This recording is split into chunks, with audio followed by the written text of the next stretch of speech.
അസ്സലാമു അലൈക്കും. എന്തൊക്കെയുണ്ട് വിശേഷങ്ങൾ? സുഖം തന്നെയല്ലേ എല്ലാവർക്കും? ഞാൻ ഈ മാറ്റി പോണത് എൻ്റെ വീട്ടിലേക്കാണ് കേട്ടോ. രണ്ടാം പെരുന്നാൾക്കാണ് പോകുന്നത് കേട്ടോ എൻ്റെ വീട്ടിലേക്ക്. അപ്പം ഞാൻ ബസ്സിൽ കയറി നോക്കുമ്പോൾ മക്കളെ നിങ്ങൾക്ക് കേൾക്കണോ, ഒരു മനുഷ്യന്മാരില്ല കേട്ടോ. കണ്ടില്ലേ സീറ്റിലൊക്കെ ഒഴിവ്, ഒന്നോ രണ്ടോ ആൾക്കാരാണ് കേട്ടോ. അപ്പം ഞങ്ങൾ ബസ് കയറി. ഞാൻ കോട്ടക്ക ബസ്സാണ് കേട്ടോ കയറിയത്. കോട്ടക്ക സ്റ്റാൻഡാണ് കേട്ടോ ഈ കണ്ടത് ഗെയ്സ്. അപ്പോൾ കോട്ടക്കന്ന് എനിക്ക് മഞ്ചേരി ബസ് കിട്ടി. കോട്ടക്കൽ ബൈപ്പാസ്സാണ് കേട്ടോ കണ്ടത്. പിന്നെ അങ്ങനെ ബസ്സൊക്കെ നിർത്തിയപ്പോൾ ഹോട്ടലൊക്കെ അതാ കണ്ടില്ലേ, രണ്ടാം പെരുന്നാൾക്കൊക്കെ തുറന്നിരിക്കുന്നു. അങ്ങനെ ഇങ്ങനെയൊന്നും തുറക്കാത്ത അങ്ങാടികൾ കണ്ടില്ലേ ഇവിടെ.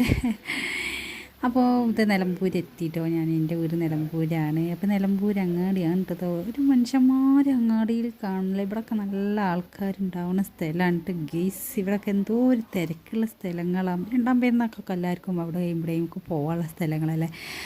അപ്പോൾ നിലമ്പൂരുള്ള സ്റ്റാൻഡാണ് കേട്ടോ അത് കണ്ടത് ഗെയ്സ്. അങ്ങനെ പോവുകയാണ് എൻ്റെ വീട്ടിലേക്ക്. നിലമ്പൂർ എന്ന് പറയുമ്പോൾ ഒരു പ്രകൃതി മനോഹരമായ സ്ഥലമല്ലേ, റബ്ബർ തോട്ടമാണ്. ആയിക്കോട്ടൊക്കെ ഉണ്ട്. അപ്പോൾ എനിക്കിഷ്ടമാണ് കേട്ടോ അങ്ങനെ ഈ റബ്ബർ തോട്ടത്തിൽ കൂടെ ഒക്കെ പോകുമ്പോൾ ഒരു ഫീൽ ചെയ്യുന്ന സ്ഥലമാണ് കേട്ടോ. ഓക്കെ, ഇതിൻ്റെ വീഡിയോയുമായി വരാം. ബൈ.